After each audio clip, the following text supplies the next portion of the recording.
Today, I'll be drawing on clothes, which is something very different from what I normally do. But to understand what I'm doing in this video, you first need to understand a very big Norwegian tradition, which is russetida. Now, to any non-Norwegian people, this is going to sound very weird. I'm aware of that. But this is a Norwegian graduation tradition. So when you graduate high school, when you're 18, 19 years old, you have russ, which normally goes on from the 1st to the 17th of May. During this period, if you're a russ, then you're wearing a russedress, which is like a specific suit, I guess, that you wear every day for all those days that you're a russ, and you party every night. Now, I'll go into more detail about the traditions themselves. So I am painting on the back of a russedress. This is my sister's. I've already been russ, a few years back, but she's russ this year, and I actually already designed the logo for her russegruppe, meaning her group. Actually, I'll talk about that later as well. But yeah, she wanted me to paint on the back of her russedress.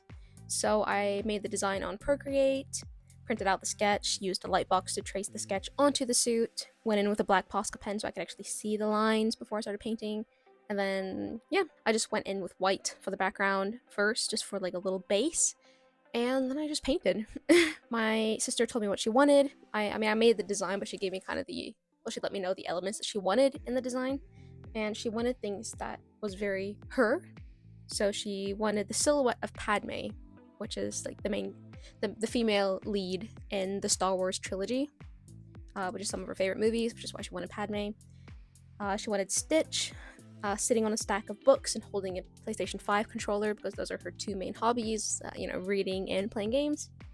And then she wanted her favorite clothing brands around, because she's become she has very bougie taste. I don't relate to this at all. I don't know these brands like Ralph Lauren and stuff like that. You'll never catch me paying these prices for a fucking shirt. You will never catch me doing that. Because at the end of the day, you're not actually paying for the clothes, you're paying for the brand, blah blah blah. But it's what she likes, so I am adding it, even though I don't really support it, but to each their own.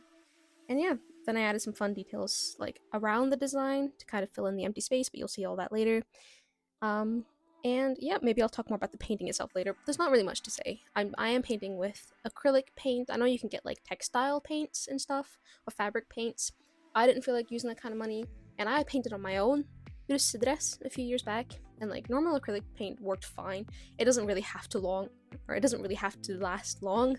You just need it to last for those 17 days of wearing the suit and partying. So I'm not worrying about it coming off eventually. And yeah, I used some Posca pens and stuff as well. But yeah, let's get back into the tradition of russ. So the origin of this tradition actually starts, I believe it was because graduates, or soon-to-be graduates, were celebrating passing their exams and getting into university. It's like a 17-day long celebration, and so I'm assuming that meant that their final exams were probably a little before this period, and then they'd be hearing back from their universities around this time. And then it ends on the 17th of May because that's Norway's National Day, so it's a big celebration here in Norway. I don't know how it is in other countries, if other countries tend to celebrate their national day to the same extent as us Norwegians do, because it is a big deal here. So that kind of marks the very end, the big bang of this celebration. It's a little different now though, because we don't end school until mid to late June. The russ tradition, well, I guess we're not technically celebrating. We're not celebrating passing exams and getting into schools, because we're not doing that at that time. This russ actually ends up in our final exam period. It's the busiest and the worst time of year for a Norwegian student, especially since you're graduating. So you're not just having exams, you're having your final exams that will dictate whether you get into the schools that you want or not. It basically dictates your future. And we party throughout all of it, because we are russ during this. And I think there has been some dates about whether they should change the dates of russ. But at the end of the day, it's just tradition, it's something we do in May, and we have that big celebration on the 17th, so I don't think this will ever be changed. But I guess part of the experience is just being so unbelievably tired and hungover and just miserable throughout the entire duration of your exam period, because that's just what we do. That's just how it is. So the whole russ period starts off with the russedåp, which is like the baptism or like the christening of Rus. And this is like the official start of Russetida, or like the Rus time. And I can't speak for other areas because obviously every town, every city in Norway is all going to be different. But where I live, there's this like official, it's like this kind of official event that happens in like the middle of town, and then anyone who wants to come see, they come see. So like other grades and maybe just from other areas, and like parents and family and friends and stuff like that will come watch. Every single Rus of that area will be baptized with a Russenam, meaning a Rus name, and we get this little like Russelue, so a Rus hat, and that has our little name on it. Yeah, you'll have like a few people present this, and they're standing there with a microphone, and they're like explaining, or they're naming up each person and explaining why they got this name, and then they announce their name, and then they'll pour alcohol over their head because it's like a christening or a baptism. So, yeah, this is kind of, I know this must sound so bizarre to people that aren't Norwegian, but this is just what we do here. You'll have a russetelt, meaning like a rus tent, and it is essentially just a party tent, and you set it up, and it's there for the entire duration of, you know, you being Rus. And then it is technically like available every day, every night, because I'm not sure if everyone does this. I'm sure many people don't. I certainly didn't do this, but you can technically party every single night. For 17 nights, you can go get drunk and party every single night. And again, this is during our final exams period as well. I think drinking culture is very different, or drinking and party culture is very different in Norway compared to other countries as well, because we party quite hard and we drink a lot. And like, I feel like in American movies and stuff, and I've heard exchange students as well, and like Norwegian people or just other Europeans go to the US or to other places. I'm not just talking about the US here, but they'll go to these parties, and like people will just have a few beers, you know, maybe split like a bottle or two of wine, and like that's the party. That's not what we do here in Norway. Normally here, each person will just straight up bring their own like bottle of liquor. 20%, 40%, doesn't matter. People will just bring like a bottle of vodka, and they'll just be taking shots all night long. And like, that's just what we do. We drink hard, we drink a lot. That's just kind of what we do here. And yeah, then it's normal to party every single weekend as well. We party quite hard here. We drink very heavily here when we do party, and it has become a tradition to just do this like for 17 days straight when you're graduating. And nobody bats an eye because this is normal. Like, the police is aware that this is happening, you know. Teachers are aware that this is happening. So you actually have different colored suits based off of what you study in high school, but red is the most common because that's for studiespes, which is like general studies, which is more often than not what people choose to study. But you have like svart russ, which is black russ, so you'll have a black suit. There's blue, but more often than not what you're going to see is red. And you have to wear this suit for all occasions for those 17 days. I mean, you're going out shopping, you're wearing it. You're going to school, you're wearing it. So yes, between the 1st and 17th, there is always a grade, an entire grade, wearing their suits all day, every day at school. And again, this is the same suit that they party in.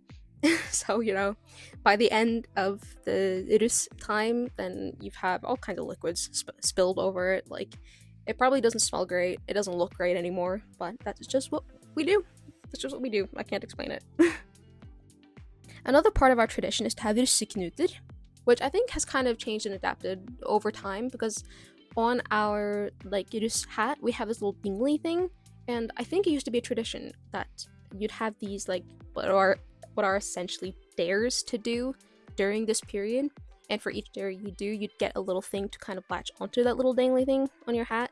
I'm not sure if people do that anymore. I actually don't think we did that when we were Rus, but either way we still had russeknuter, so like we still had the dares to do. I'm not sure if you got anything for doing it, maybe at the end of this, but I didn't really care too much about getting anything. I just thought that the dares were fun. It'll be stuff like drink an entire bottle of wine in under 10 minutes. I actually had a friend of mine do that. She drank an entire bottle in 7 minutes, and she was not great for the rest of the night, to be expected. And then there'll be stuff like eat an entire tub of ice cream during a class, which sounds easy, but it's not, because it's like, I think it has to be a 2 liter, or well, I'm going off of the russeknuter that I had when I was Rus, but this is a common one that we have in my town. Like, we'll have a lot of the same dares kind of recycled every year. Like, they're just classics here. And the ice cream one is definitely a classic, and a lot of people will attempt it, and only 1 or 2 people will actually be able to do it. Like, it's a lot harder than you think. And then another example is that we had to have an entire class where we spent the whole class under the desk. And things like this is always fun because my whole class like organized this together. So I think we actually had a religion class where everyone just went under their desk and we stayed there for the entire class. And again, this is Rus is a tradition. All the teachers are aware of it. We're wearing the Rus dress at school, and like the teachers are fine with it as well. Like, they know that people are going to be bringing ice cream and trying to eat 2 liters of ice cream in one class, in one of their classes, you know. I think there was another one where we had to like clap every half an hour or something, or no, we had to stand up and I can't remember what it was, but like it'll be stuff like this. There'll be a lot of party related ones as well. Oh, I actually forgot to explain that we tend to form russegrupper, which is Rus groups, and we organize this ourselves, obviously. Like, normally it's just friend groups and stuff like that will put themselves into a group, and they'll choose a name, they'll buy a logo for social media and for merch and stuff, and then these groups will buy their own like Rus merch. And we have a handful of companies and stuff here that actually deal with specifically Rus merch because it's something that's bought every year. And you'll have like a big banner with your logo that you'll put in your like party tent, and you'll have like all the banners of all the different groups in that year in that tent. And then it's normal to buy hoodies and bandanas and stuff like that, stickers as well with your logo. I designed the logo for my sister's group, so I can show you the picture here. Their name is Fiasco, meaning fiasco.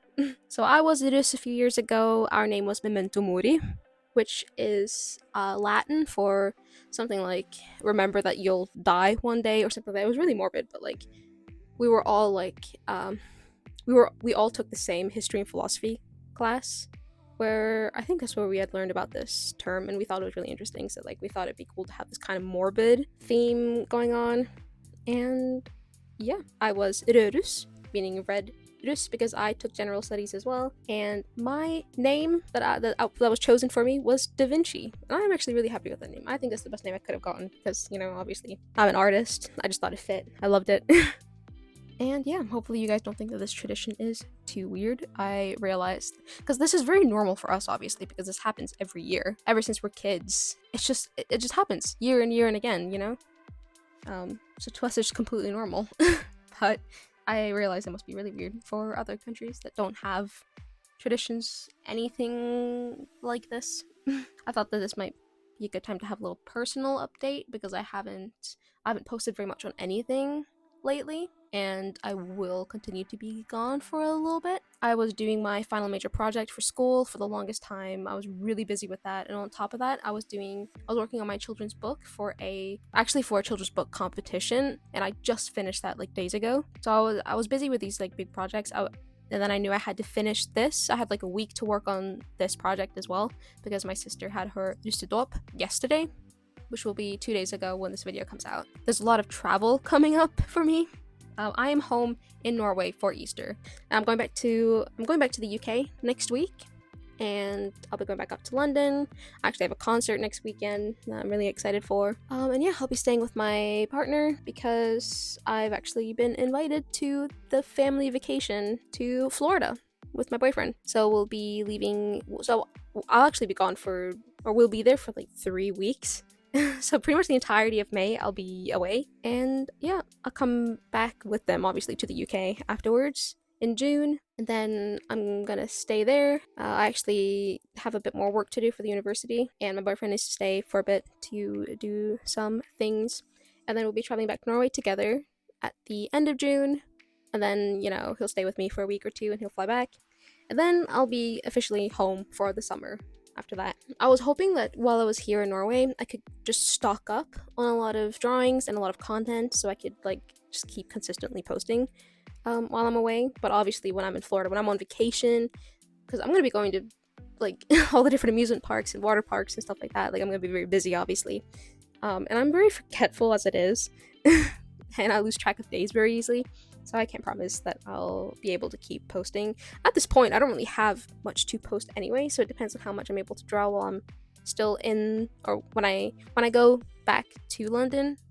Hopefully I can get some art done before we leave to Florida, so maybe I have a little bit of content to post. If not, then I'll be back to, consistent uploads and posts on other social media when I come back, because then I'll actually have time to draw on stuff again.